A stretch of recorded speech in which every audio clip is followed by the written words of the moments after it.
I'll call the meeting to order for Monday, 22 February 2021 at 7 p.m.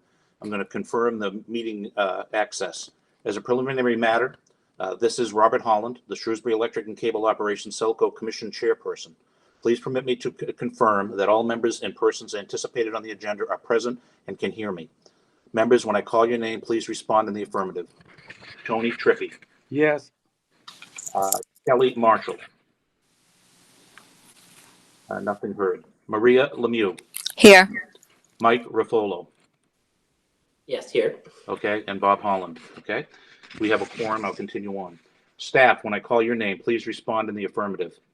Christopher Roy, SELCO General Manager. Here. Okay, Tracy Schultz, HR Coordinator. Here. And welcome aboard, Tracy. Joelle Malabar, Manager of Cable Ops. Joelle, no, nothing heard. Jackie Pratt, Jackie Pratt, Marketing Manager. I'm here. Okay, Jonathan Malabar, Systems Engineer. Here. Okay, John Laverty, Manager of Electric Ops. Here. And last but not least, Ralph Iacarino, the Electric Systems Manager. Here. Okay. I also noticed that Patrick Collins is online, and we don't expect to see Patrick speaking today. And I think I've covered everybody else. Is there anybody that I missed? Okay. Introduction to remote meeting. Good evening. This open meeting of the SELCO Commission is being conducted remotely, consistent with Governor Baker's executive order of March 12, 2020, due to the current state of emergency in the Commonwealth due to the outbreak of COVID-19 virus. The order, which you can find posted with agenda materials for this meeting, allows public bodies to meet entirely remotely so long as reasonable public access is afforded so the public can follow along with the deliberations of the meeting. Ensuring public access does not ensure public participation unless such participation is required by law. This meeting will not feature public comment. For this meeting, the SELCO Commission is convening by video conference via Google Meet, as posted on the town's website, identifying how the public may join. Please note that this meeting is being recorded and that all attendees are participating by video conference. Accordingly, please be aware that all other folks may be able to see you and that you take care not to screen share your computer unless asked by the chairperson or the staff person. Anything that you broadcast may be captured by the recording. Meeting business ground rules. We now turn into the first item on the agenda. Before we do, permit me to cover some ground rules for effective and clear conduct of our business and to ensure accurate meeting minutes. I, the chair, will introduce each board member or staff member who has the lead role for this particular item or guest speaker associated with the item on the agenda. After they conclude their remarks, the chair will go down the line of members first and then to staff members, inviting each by name to provide any comments or questions. I will then call upon the members to offer a motion and then a second. Please hold until your name is called. Further, please remember to mute and unmute your phone by pressing *6 or mute your computer when you are not speaking, as to not trigger your camera feed or background noise. Remember that unless a document is being shared, your camera feed is triggered by your speaking or background noise. For any response, please wait until the chair yields the floor to you and state your name before speaking. If members wish to engage in colloquy with other members, please do so through the chair, taking care to identify yourself. Finally, each vote taken in this meeting will be conducted by roll call vote. I'd like to thank Mark Serra, the SMC manager, and thank and the staff for the support in this remote meeting presentation. And with that, we'll move on to the first agenda. Oh, let me verify another call for Kelly Marshall. No? Okay, we'll continue on. We've called to order. The next item on the agenda is review and consider approval, warrants, and bill schedules. I ask the board members, upon reviewing the warrants, does anybody have any comments about the warrants? And I'll go through a roll call vote on that. Or roll call for inputs. Mr. Trippi? No, I don't. Okay. Maria Lemieux? No, I don't have any comments. I just want to question there. It seems that we bought a new vehicle. Is that correct? Okay. Mr. Roy, you want to respond to that?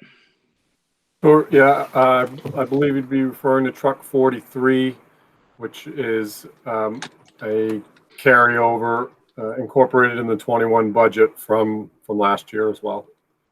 Okay. So we'll be taking delivery in 21. Okay, so it's just a continued payment, another payment on the vehicle? Correct. Okay. And ultimate I believe it's due in the fall. Ralph might, or John's here too, so I think that's a fall delivery. Okay, so we'll see more payments in regards to that vehicle? Yes, Okay. I think as we end up with different customized options and things like that. Okay, thank you.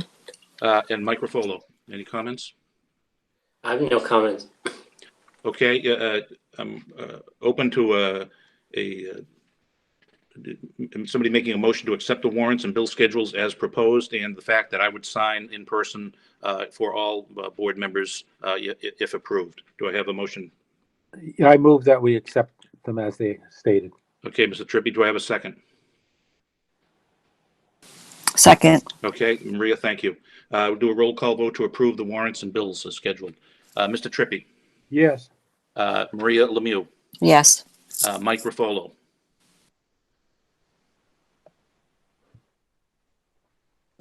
Mike, nothing heard. Your screen's frozen. And Bob Holland will say yes, so that's 3 of the 4. We'll get back when Mike comes back on board.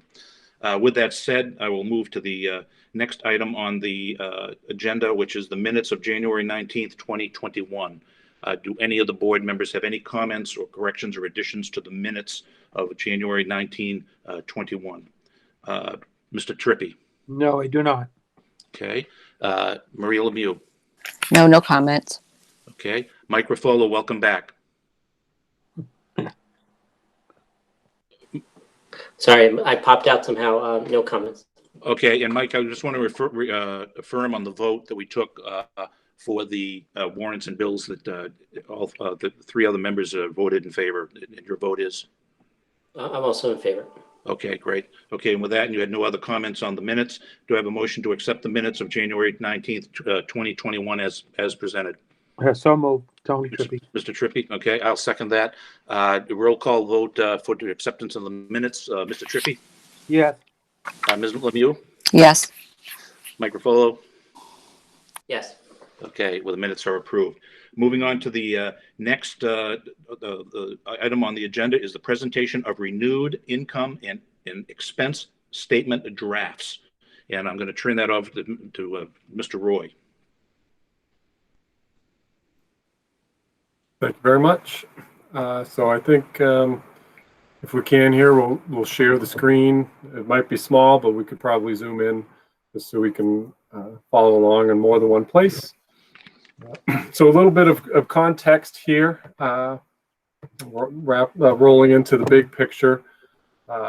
Since our last meeting, we have posted for I'd say slightly updated job description for what Mike Quididamo held, and so the timing could have been a little better. We were right entering into audit season, so I don't want to make sure I don't miss the detail where Stacy on our accounting team has really stepped up to the plate to handle the audit, as well as some of these other tangential requests that I've had, like the document you have before you. And so one of the things, this is just one piece of a much bigger budget book, if you will. And so that's where it'll help once we get a little bit further down the road on this, but it's one part of a bigger package, and twofold: one, Stacy's time, and 2, the fact that we could have another finance person here. We didn't want to get too far where that individual might have some feedback to contribute. So at least at a minimum, this is the guidance that I'd provide to that type of person who would fill that role.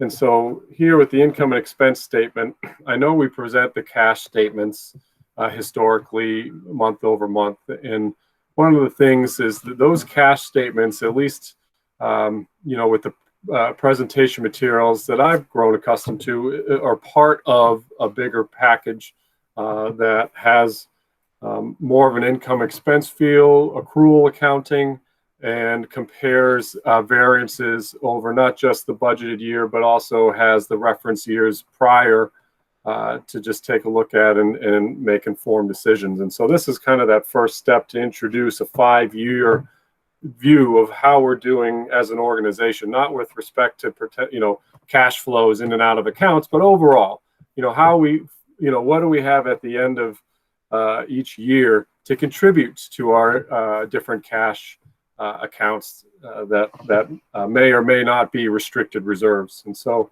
I added this just to make sure we had a snippet of our financial health.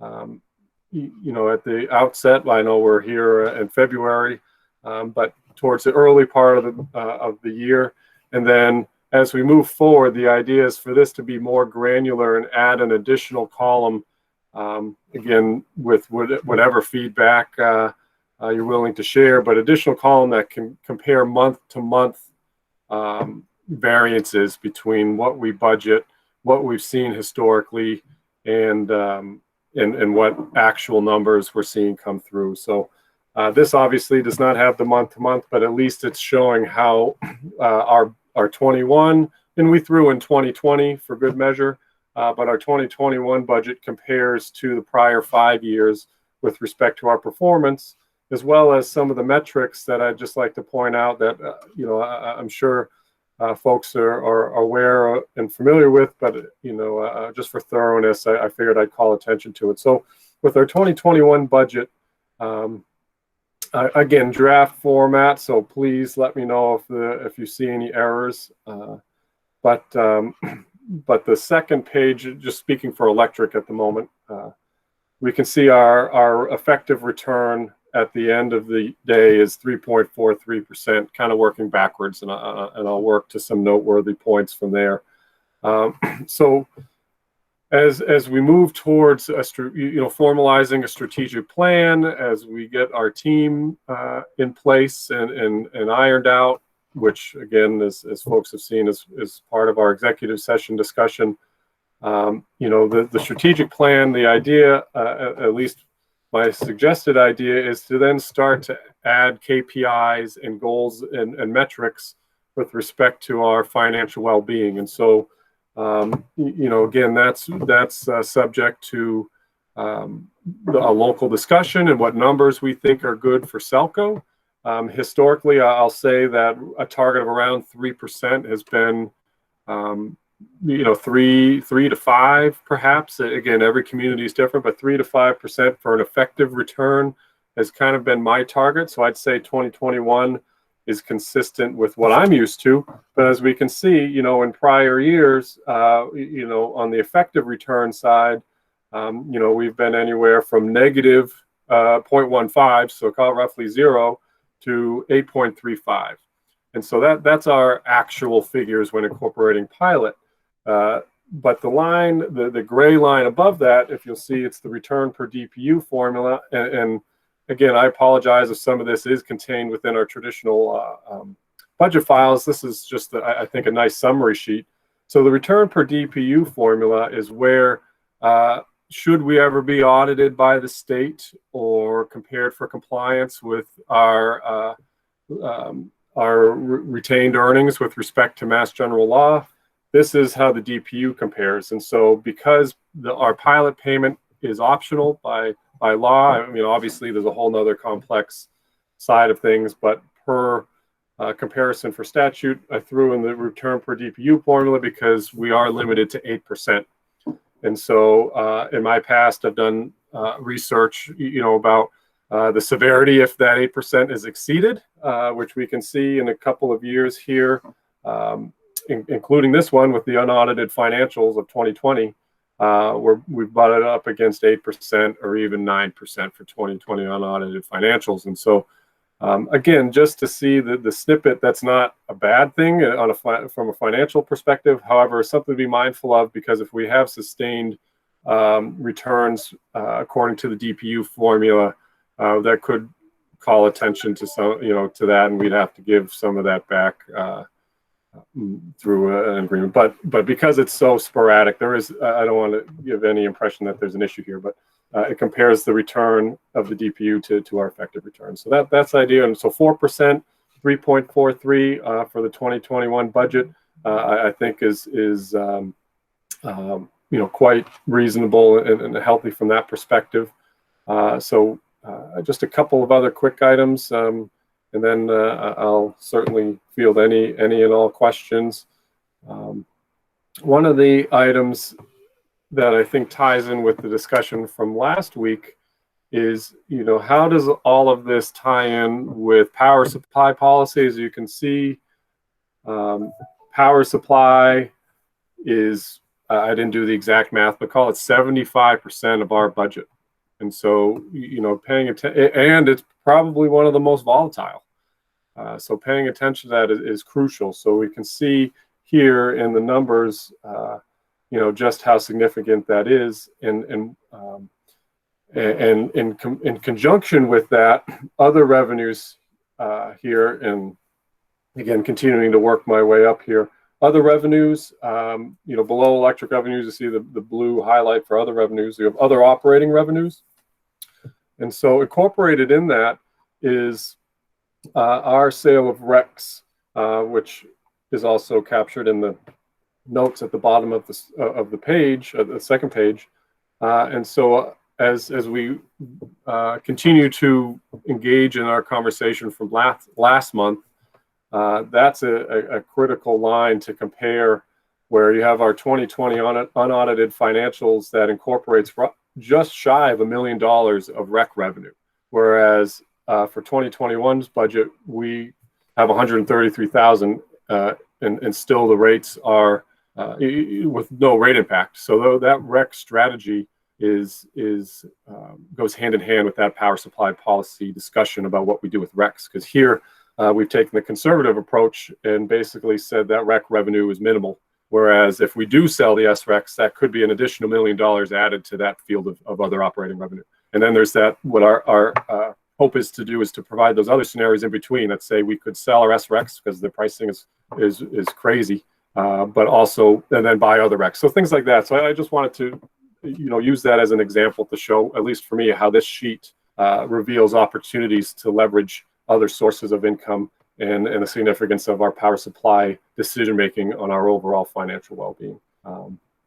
And so again, this is the idea. Once we have an additional resource, the idea, once we have an additional resource on board and start to finalize the most useful format for everyone, the subsequent sections of this document are the refinements of what feeds into these numbers. So if you say, Chris, what's going on in, I'll just keep on the theme, purchase power. All right, well let's turn to section 3. And then every single thing we do related to purchase power is in that section. So folks that are interested can see where every single penny of their rates, their bill payments are going with respect to all of these different sections. And so this is ultimately, and then we can provide the cash statements to see where this flows. But month over month, we can look at how the weather is affecting our income. How our procurement schedule is aligning with past years. I look at the expense categories a lot, which aren't recorded here, but what are we spending on tree trimming and the other expense categories and the operational expenses. So those are sections to come, but I at least wanted to provide something here to help show that how 2021 is positioned to align with the other years. And then just to cover cable, I do have to humbly point out one error that was already discovered after print, which you probably caught. But here, again, cable having a simpler set of accounting categories. We can see how the different segments of the cable business are impacting our overall financial well-being. Well, the biggest addition is in the non-operating income or expense category towards the bottom. With the bond authorization, we expect an interest expense of $456,835. Somehow the line that was omitted is the principal payment, and so that's another. You can see that even the calculation is off the page that wasn't printed, but that's the balance of the 1.14 million noted at the bottom, which is 600,000 and change. So that would further the net income down to about $3.3 million. So it's there, and then there are other categories. I believe, if I recall, Mike Quidanamo's briefing correctly from a month or so ago, we were shifting 400,000 each year to the fiber project anyway. So that's roughly equivalent to the interest expense, and so really the net impact that's different year over year from that bond is going to be that principal payment. But otherwise, net income on the cable side, for me is holding steady, and this will help make some decisions about what we do with our services moving forward. So I guess perhaps I'll pause there. Thanks, Chris. Board members, any questions for Chris or any of the other on any of these numbers? We'll start with Mr. Trippi.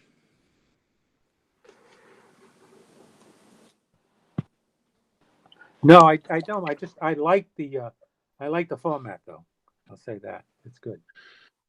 As an overview, it's like a one sheet Yeah, to take a look at. the 5 years and all, I think it's great. Okay, it's a start. Yep. Thank you. Maria?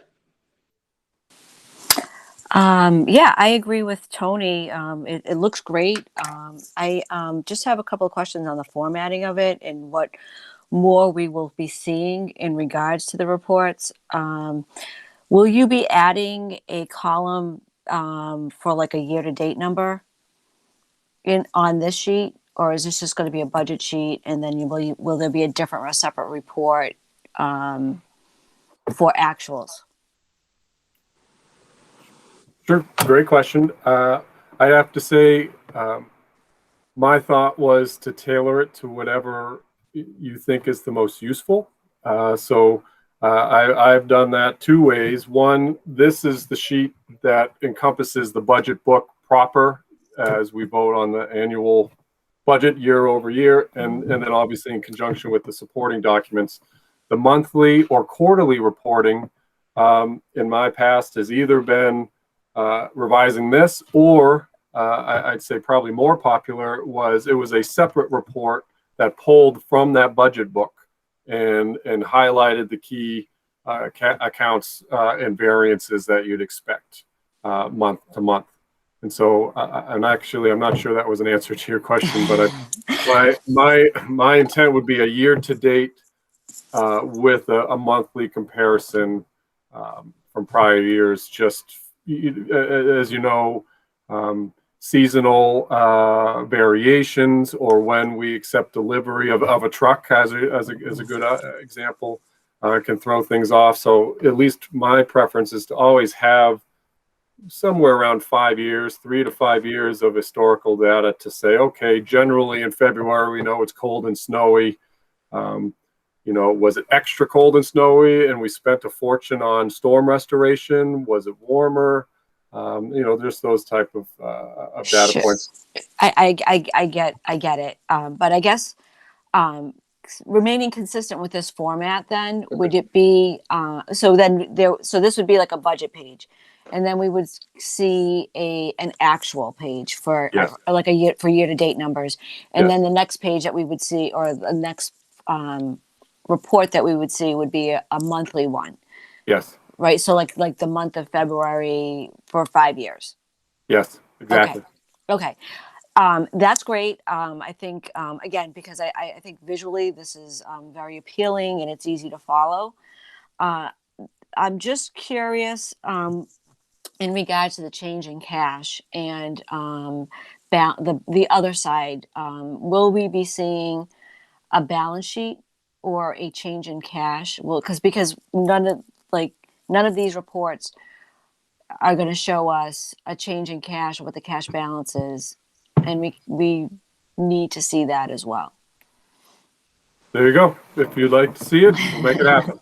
I guess what would be easier for you, and when you looking at these reports, is it easier to see? Oh, okay, we're going to look at the change in the cash, and add it to the bottom of the report, or are we going to see a separate report that is just the balance sheet, and then that way, we see not only cash but also any liabilities, and we can monitor, and this probably doesn't have to be on a monthly basis, for like a balance sheet, but at least with the quarterly reports, it would be good to see that, to be able to monitor, okay, like, yeah, we're seeing the changes in cash, and we're seeing income and expenses, but there could be a huge liability growing somewhere that we're not aware of because we're not looking at the balance sheet. Sure, absolutely.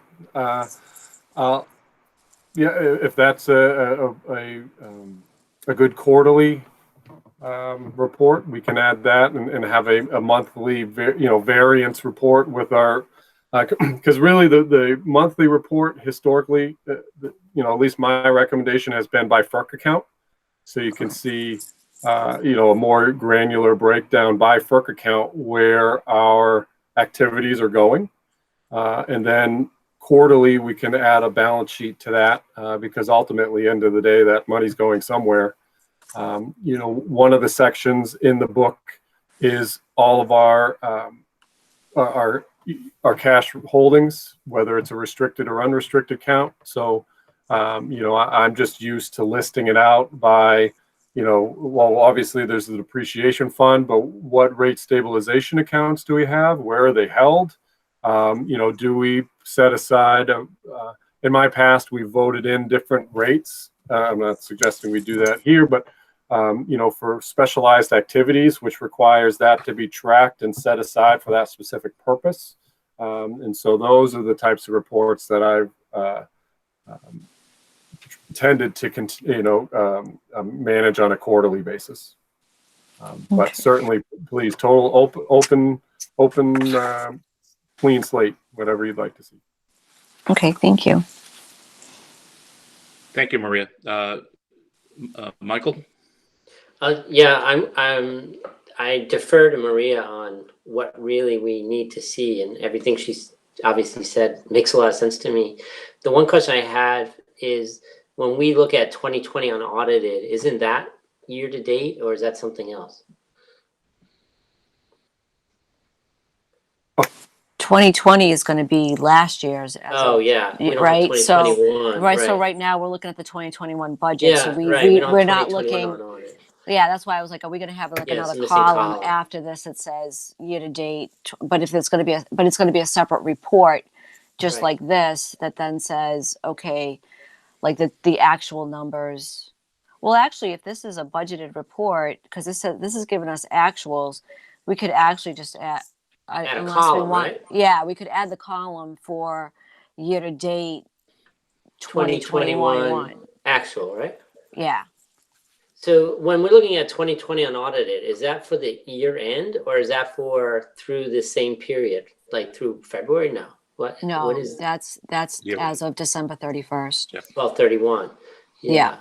So we're missing, at least on a quarterly, we're missing to see where we're at, right? Right now we are, yes, because Yeah. this is just a budget. This is just giving us the annual budget for 2021. Annual. Right. Yeah. And got it. Oh, sorry. No. What were you saying, Chris? I was just going to say, and one thing, I'm curious for any feedback here or via call later. One of the challenges I've had, just to share challenges, is explaining the rolling year to date. So because of the seasonality of the utility sector, sometimes it's hard to show that, a lot of our, if it looks like our revenues are trailing in March, well, a lot of that's made up in the summer if we have a nice hot summer. And so that's where I've tried to, help myself be more articulate about it with more monthly reporting. But if that's not helpful, I certainly, Well, prefer. Chris, do you think it's more helpful to show, like if you're going to do a year-to-date report and do a year-to-date report as of February for the last 5 years? So then Yeah, we can see where we, I mean, but is that just too much for somebody to compile?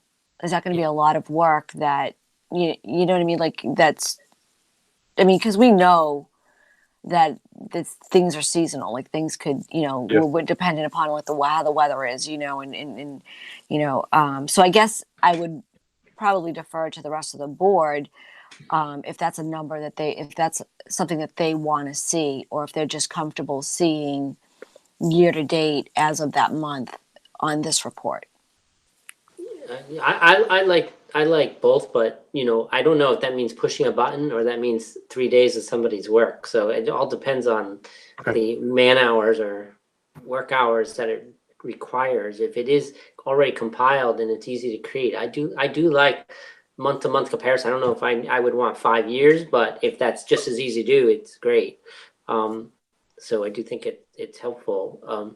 I do have to say that, Chris, that your instinct of just starting over and representing these financials to me is dead on. I've been struggling with the presentation of the financials and really actually understanding them because they weren't compiled in a way that I've ever seen for any other company I do work for. And this looks very familiar to me. So I'm really, really, really appreciative of the format. So thank you for having that vision. Okay, Michael, and Christopher.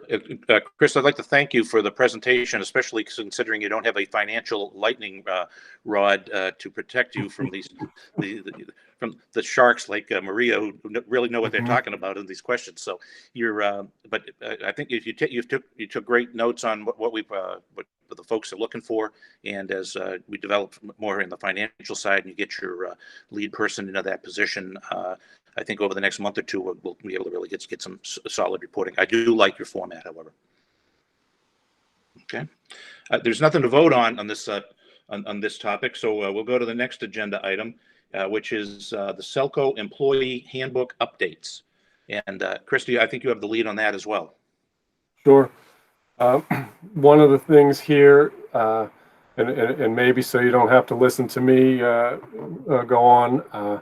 The driving force behind this first change with the overtime is largely experienced by our customer service folks. So Jackie had to field questions about this, and she was kind enough to put this memo together. So if it's okay with you, I could defer to her to go through what she faced with her team to generate this request. Most assuredly, Jackie, you have the floor. Great. So we have an employee handbook that you folks actually voted into effect back in 2018.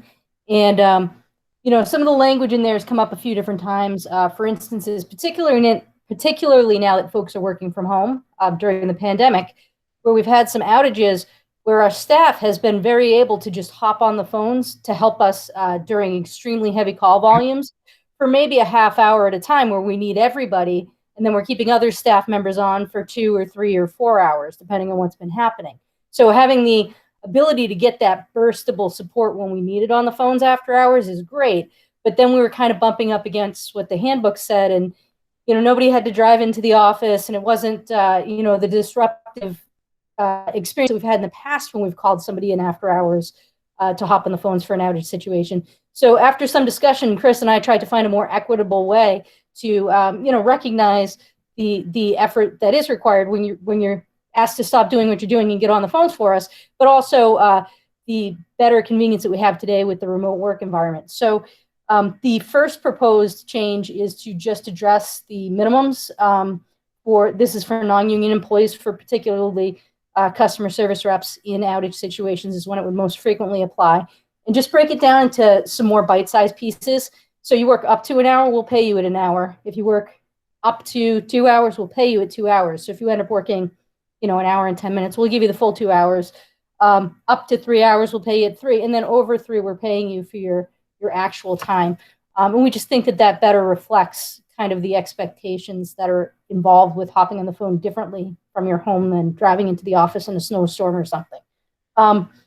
So we tried to also capture in this change, clarifying a little bit the fact that the minimums don't apply when you're asked to come in for a planned event.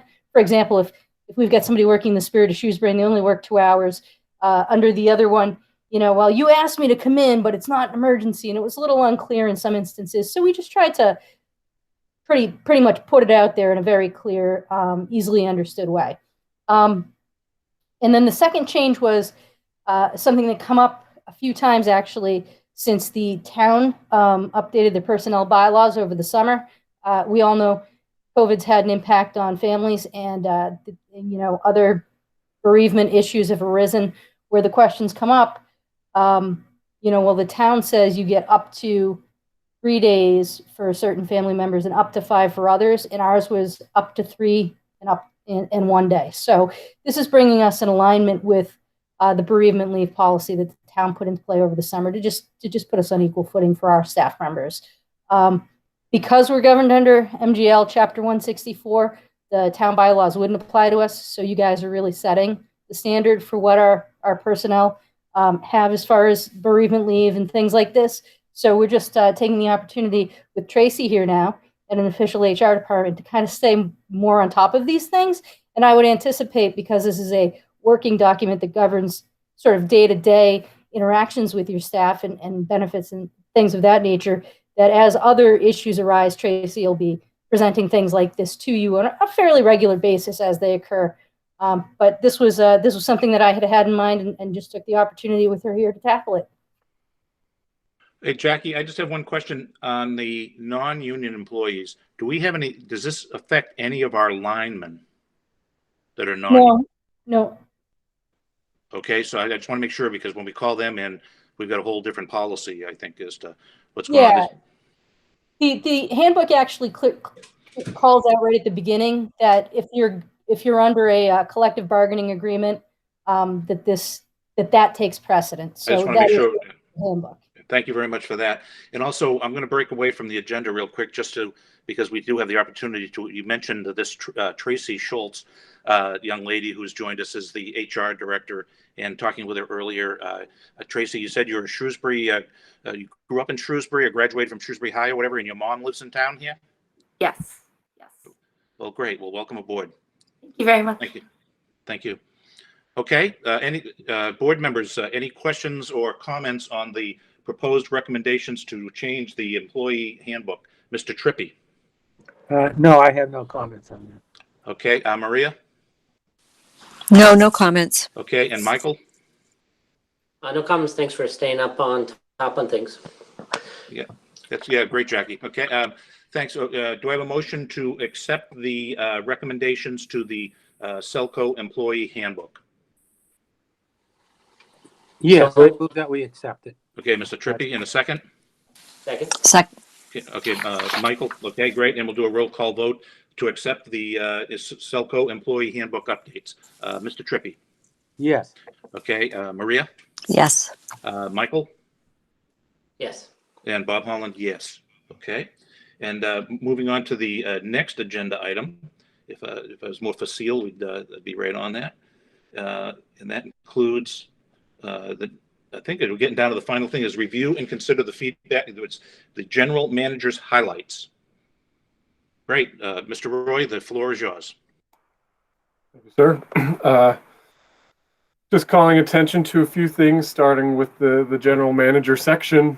I thought there was an interesting opportunity that came up. I believe it was last week that that Kevin and Kristen are primarily betting, which is the future of 93 Centec Boulevard. And so where that intertwines with SELCO is it turns out we do have some significant infrastructure that goes through that parcel. So it would limit what the future of development could be. So the question, it's a small, for those, and I didn't even think to incorporate a map but it's a small parcel on the Grafton border.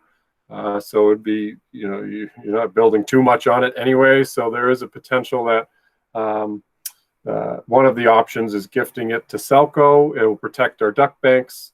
And, we could consider other future uses such as material storage, maybe a fiber cabinet, something like that. So it wouldn't be a detriment by any stretch. In fact, it would help protect the duck banks on that property, which because there is a town ownership component to that, there isn't a formalized easement.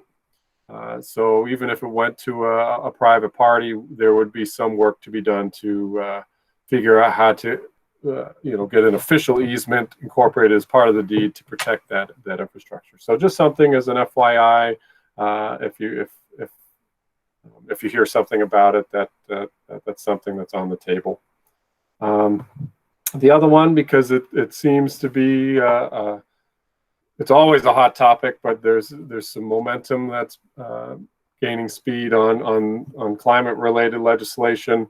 As you see, this is from almost a month ago, but the climate bill at the state level has been reintroduced for Governor Baker. What does that mean for MLPs? This climate legislation has MLP, if you will, for lack of a better term, regulatory language, which will set milestones for us to hit in terms of emission standards. And so it's something that the MLP community has kept its eyes on. Fortunately, there's been, including SELCO, there's been an ability to help shape what that the legislation looks like for MLPs. And so, it's if it passes as is, it would be fine. And SELCO is positioned to be a leader in that space anyway. So I just wanted to share a snippet, I guess, of some of the back and forth going on, at least that's been reported to me for this legislation in terms of how it impacts the bigger picture. And then the last bullet is just with respect to the power supply policy we talked about last month and the potential climate legislation that sets milestones for MLPs. All of that says, there's how do we as MLP organizations support what the utility of the future looks like. So that's our next session to come, and I'll go through that in more detail. Cable fiber activity, just to pull out a couple of noteworthy points. I have to say a big thanks, I'd say, and we haven't been too vocal about it. We just wanted to, be quietly appreciative of this, but our SELCO field staff through the end of February receiving their second vaccine shot. So we're, the energy, FERC, all have written letters, asking state and local governments to prioritize critical infrastructure workers as part of the vaccine rollout. So I've been attempting to do my part to forward that to anyone that has an email address, and I have to give a big thanks to Kevin and Kristen for doing what they could to support that. So we did squeeze that in before some of the changes to address the shortages came out. So our crews are going to be well protected, and with that, we hope to leverage that to more normal operations and more capital infrastructure work starting in March. So that's a big one there. And just some other notes on the fiber build out, FTTP build out. That one we do work right through the winter and the weather. As you might expect, we've really shifted focus to the aerial parts, snow banks, ice, water in the pipes that prevent, pulling new underground infrastructure in. That really is always a challenge in the winter months. So we've shifted focus to the overhead areas as we wait for a thaw cycle to come. As you can see, so that puts us behind on the underground areas. Underground is an unknown factor when scheduling anyway, because you never know if what could be collapsed, what might be easy to get through. So I just want to add the caveat with a month behind could be made up in a, if we get a break and in a good way a break, and we can pull underground fiber in. But if we hit a bunch of pipes that are all collapsed, that flag could extend. And then the third thing, just because we've talked about Sterling before, something that's of no surprise, they are very, very proud of their municipal utility. And so they've opted to try and basically create their own broadband startup. And so the role that SELCO will be providing is similar to the one that we already provide for Norwood and Braintree and others, and that's the bandwidth provider. But they've hired their own network manager, network engineer, and they'll be deploying broadband as their own startup, if you will. And we're certainly here as good neighbors to provide advice along the way. Electric activity, I wasn't going to call out anything specific there unless you have questions, but it's our normal work that continues to build on the reliability of our system. Connected Homes launch, I wanted to pull out of the marketing report. One, again, tying in with some of the power supply theme. This is the demand side of power supply, where we're starting to leverage our ability to incentivize individuals to help shift the peak, to assist us with other mutually beneficial behaviors that help save money, save energy, and reduce emissions. And so as we talk about the team coming up, this is certainly a good segue into the Connected Homes program that starts to empower folks to participate in our power supply initiatives. And then IT, we'll talk more about this one as well. The managed services. So one of the things here is we're looking at boosting our ability to support the IT needs of the town.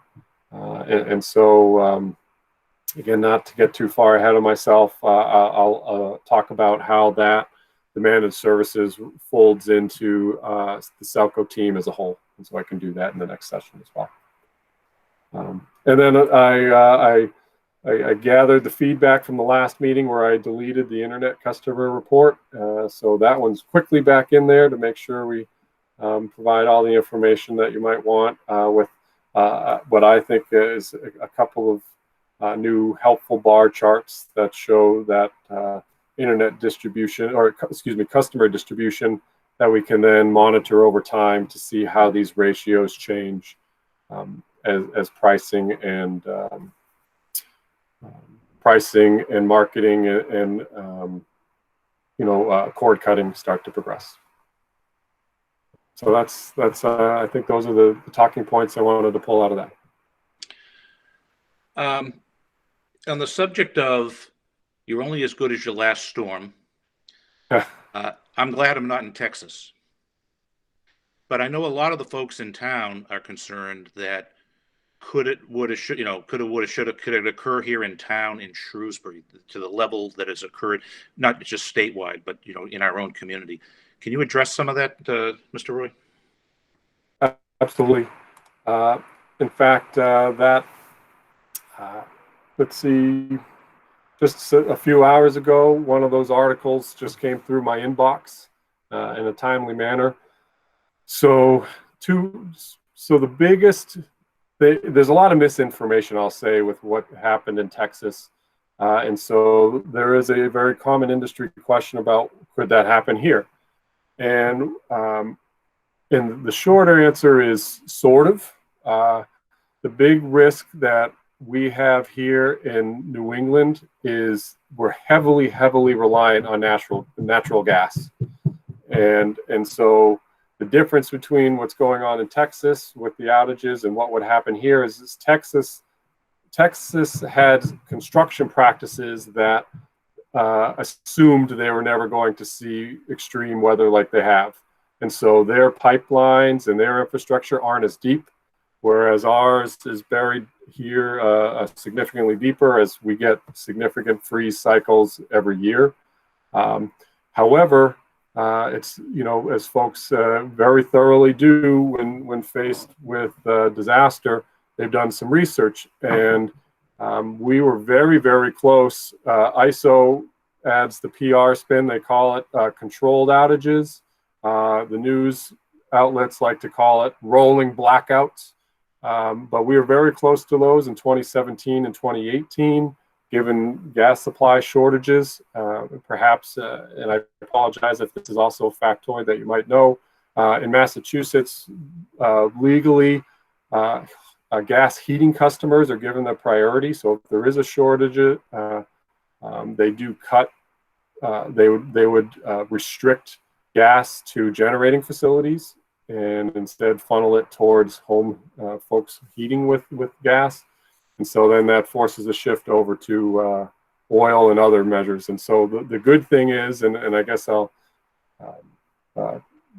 summarize it all, you know, we have our own generating facilities in town that could help in an extreme situation as well.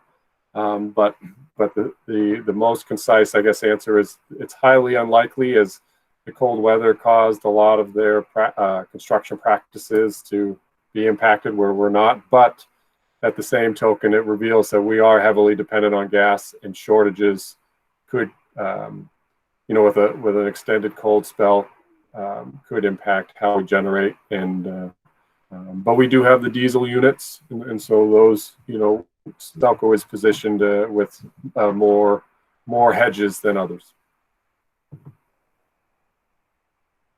Okay, well, thank you. I'm going to go through the board just to make sure that if anybody had any questions on any else you've talked about so far, or any comments before we close out. Mr. Trippi, any comments or questions? I did on the thing about the how much is buried and how much is aerial. What is the percentage that is underground for the cable?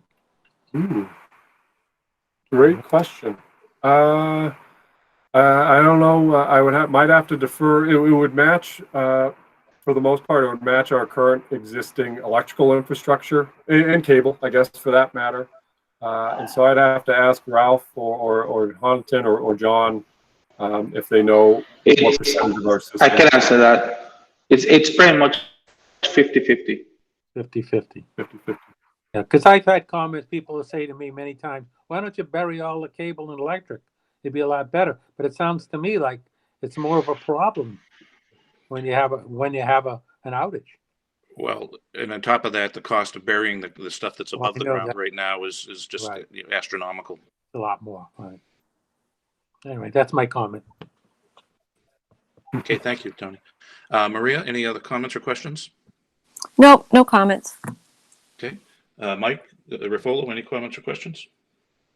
The only follow-up was to your question, Bob, was how does our backup generator work? And so say it gets triggered, is that then how does it actually provide 100% of our needs? I would think not. How would that even, how does it help us?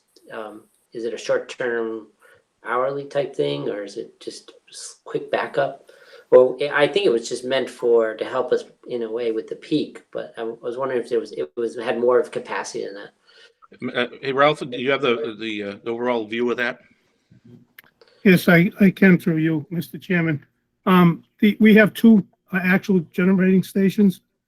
One is the old, what we call the peaking plant, and that is designed to, it's dispatched by ISO when there's a shortage transmission in our area, a generation that's dispatched to run. It's about 13 megawatts. And depending on the day, that could be anywhere from 50% to 20% of Shrewsbury's needs. We also have the newer gas generating station, which is 2.5 megawatts. And that's designed to mitigate transmission, monthly peaks, and annual capacity peaks. So combined is probably close to 15 megawatts, which is not close to what we would need on a peak day. But we don't have the ability to self-dispatch the peaking plant because it is in the ISO market. And typically they would dispatch that only when there's a shortage of generation in the area or transmission lines have failed and they need generation localized.